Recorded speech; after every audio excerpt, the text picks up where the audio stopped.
Kia ora te whānau. If you're unfamiliar with me, I am Janina Asiedu. I am a queer, a Ghanaian, ancestral medium, herbal ritualist, and artist based in Tamaki Makaurau. Very important time now to cool our nervous systems and allow fluidity within our spiritual waters or energy life force.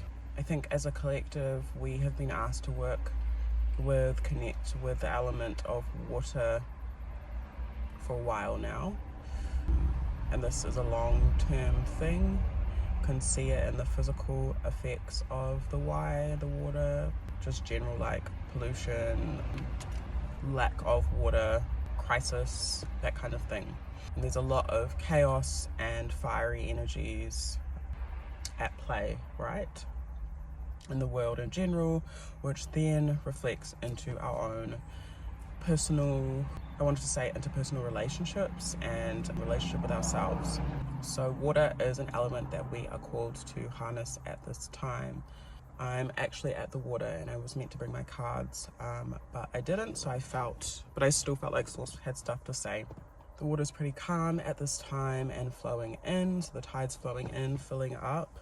And it's a full moon. I feel like we are called to really call in our life force, our energetic life force from all directions, dimensions, and realms. So this could be calling our energy or our power back from where we have misplaced it, where we have given it over to.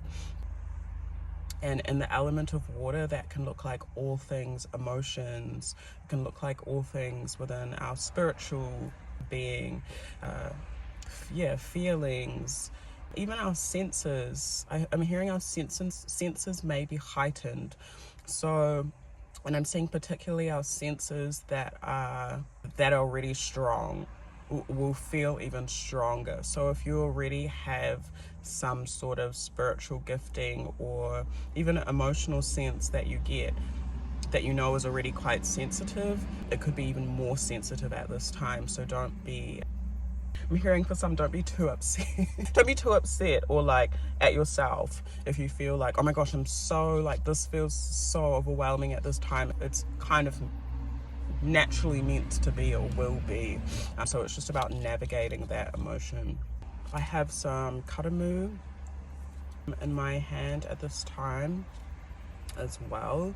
So if you're familiar with the rako used by Indigenous Māori, you can go do your own research on this. But for those that know, I'm not going to talk about this rako, but for those that know, just as a tohu, as a sign, symbol, message there. So if you feel to connect with the rako at this time, then that's there for you too. That will be helpful in the ways that it needs to be.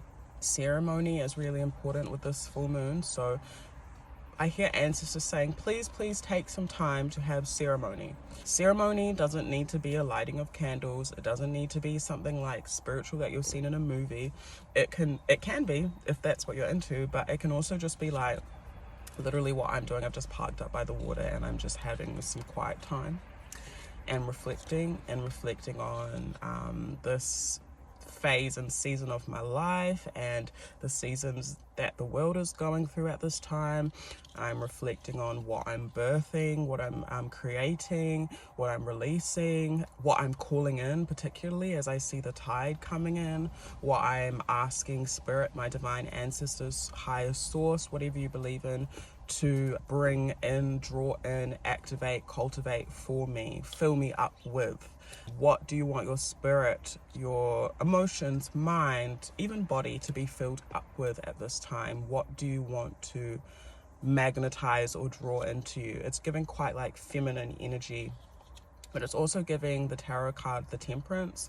I think that's Sagittarius energy, but it's a very still, non-restricted energy. It's cool as well. It's not fiery, it's not hot, it's like, or if it was fiery, it would be a still flame. And I think I mentioned that sign in one of my recent readings where I spoke on patience and stillness being the remedy at this time. Some of us also need to activate or call in protection, emotional, spiritual, mental, physical protection. And I think sometimes when I speak of protection so much, people can be like, oh my god, you're so paranoid that something's going to happen to you. And protection isn't about like thinking that someone's going to like attack me or attack you or whatever out of nowhere. Protection is just to keep you on like the path that you should be on, like individually, so you don't have an unnecessary hiccup or make an unnecessary mistake or hurt yourself unnecessarily, or drain your energy when it doesn't need to be drained at this time, like going through something that you don't need to go through or could have been saved from, like, or like going into like it also stops, protection stops us from going into circumstances where it's like we don't need to be there, like we don't need to give our energy to that thing, so it's kind of making me feel that saying, it's reminding me of that saying, rejection is divine protection. I think as we can call in these things that we're asking source to activate for us, it'll get the speed will pick up, if that makes sense. As we open, okay, so some of us need to unblock certain energy centers. Our heart could be one. It's so easy during these times where there's so much going on around the world and even just in our personal lives, whatever, for us to like shut off and not want to feel. But source is reminding us to feel, even if it's slow. And if we're having that time of meditation and stillness, it helps us regulate, or at least regulate the pace at which we are not experiencing things but feeling, maybe, I don't know. Yes, that time of stillness and meditation is important to unblock our heart. I'm also hearing that our perception of things could be changing, or we could be gaining new insight into things that's broadening our perception or shifting it a little bit. And I'm seeing that source is saying it doesn't mean that where our perception was placed before is wrong, but we're just looking at it from a different angle now.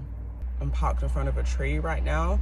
It's as if I'm looking at it from this angle and I can see the roots and the stuff, the bark, whatever, the leaves from this face of the tree. If I was to park on the other side of the tree or walk around the other side of the tree, I would see different aspects of it, which doesn't necessarily mean it's not truth, because it's not the same the other side. It's just a different part of a whole multitude or magnitude of being, right? So I feel like we're also called to embrace other people's perceptions of things. We could all collectively be looking at like one whole thing, and there might be different perspectives that other people are getting from wherever they are placed. There could be different medicines that we are gathering from this experience or what we're perceiving. So I also have branch out. So some of us need to branch out. So maybe stepping out a little bit. And that doesn't mean we're looking away, like I said, and closing our heart off to certain experiences, but we're stepping back to give more space so we can see things from a wider perspective. So listening to our intuition is really important at this time, to know where to place ourselves at any given moment. Again, this is emotionally, spiritually, mentally, physically. I'm also seeing like the silence that we experience, the stillness that we experience. So the time where we're not listening to anything, like, or we're sitting with nature, or we're having quiet time in our space or whatever, where we're not speaking as much, is where we will receive a lot of downloads, messages, clarity, understanding, insight. So not always being the first to talk is important at this current time as well. Or again, just making sure that we're giving other people, entities, space to share their own stories, share their own perspectives, insights, medicine, truths, because they all work together. Like, we're all part of one collective. Yeah, fam, so I'll leave that there for our little full moon message at this time. Pretty short, but I think there's a lot to digest and chew on, and I think a lot of us need that space, time and stillness to digest, understand, listen in.